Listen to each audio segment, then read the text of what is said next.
Hello everyone. In this presentation, the last 400 years part 2, we'll continue with the, from last time. Last presentation we looked at the Enlightenment thinkers who developed ideas that took people's minds away from God, where God became unnecessary, even redundant. We'll look now at the able type thinkers, particularly in the awakening, where these particular individuals brought people's minds closer to God, closer to faith and mystical experiences.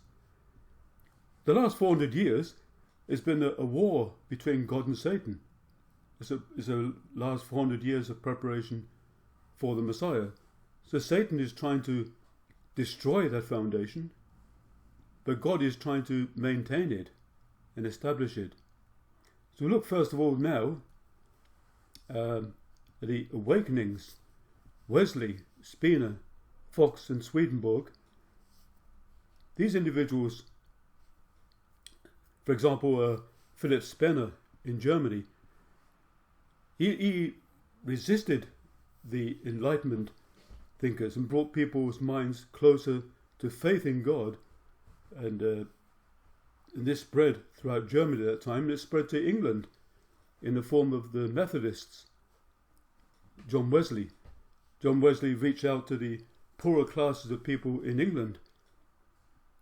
England at that time was a similar situation as France.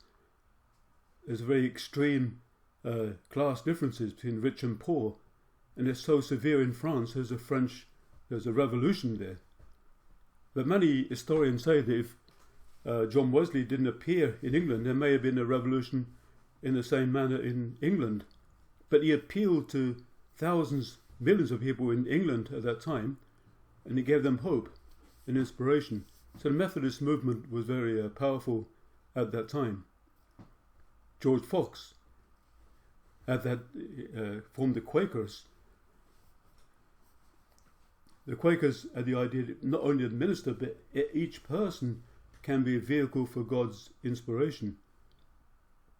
And that was a new thought at the time.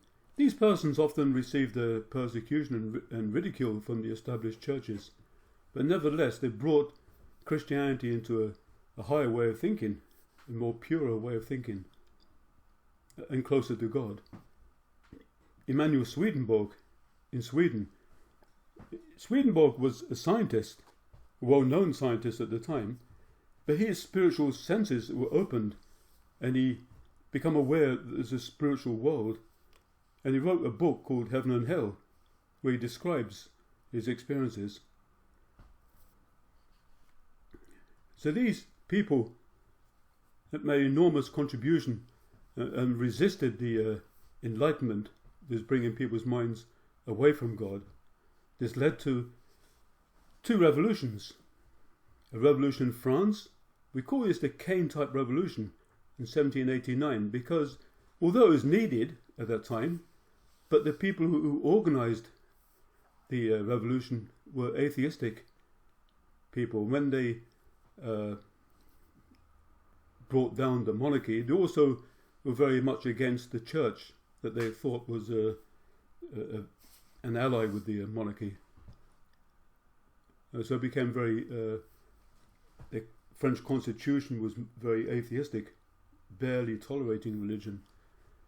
But whereas the revolution in England and America, they're more for religious freedom, more God-centered, and also the American Revolution against the British at that time, and established the American Constitution was very much God-centered. But from these two revolutions, we have Cain-type democracy in France, and Abel-type democracy in America, in England. So from these two, the last days is supposed to be a time of judgment. It is a time of judgment, but people can only be judged when they're free. So it's in the interest of both God and Satan to bring freedom, and then from there, both God and Satan will try to realize their ideals on the earth. So communism came about from the Cain type way of thinking, a world totally rejecting God. Communism is atheistic, but Satan always works ahead of God. He even says the Antichrist will come before the true Christ.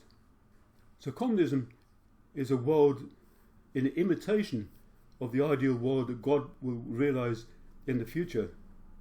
But it's a world without God. But God will realize his ideal world afterwards. Matthew 25 verse 31 to 33, this speaks about the final judgment. But it's a very interesting passage. It reads, "When the Son of Man comes in his glory, and all the angels with him, then he will sit on his glorious throne. Before him will be gathered all the nations, and he will separate people one from another, as a shepherd separates the sheep from the goats." Separating the sheep from the goats, this may not mean much to modern people who mostly grew up in cities. But at the time of Jesus, most people were either farmers or lived on the land. So they knew very well what he was talking about. So what is the difference between a sheep and a goat?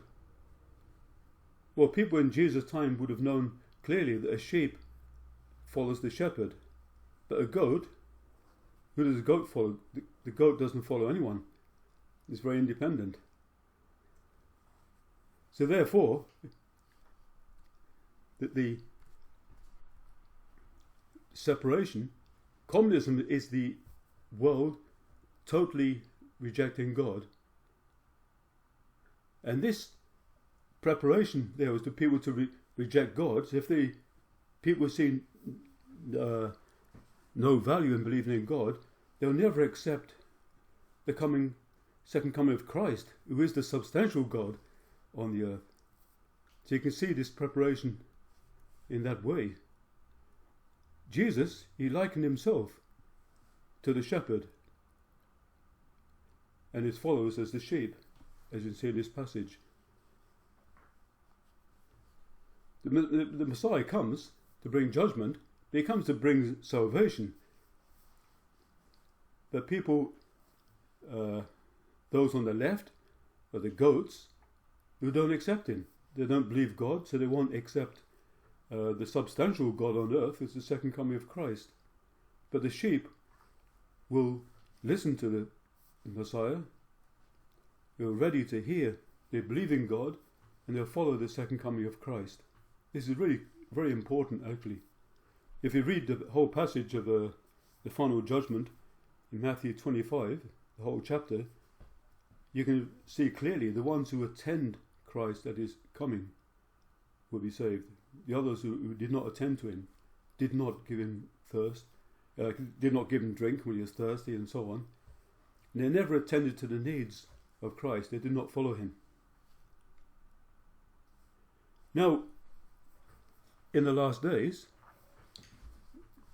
the ideal world should be based on the ideal family. Okay, so let's think of an ideal family. What kind of system is it? Is it a democracy?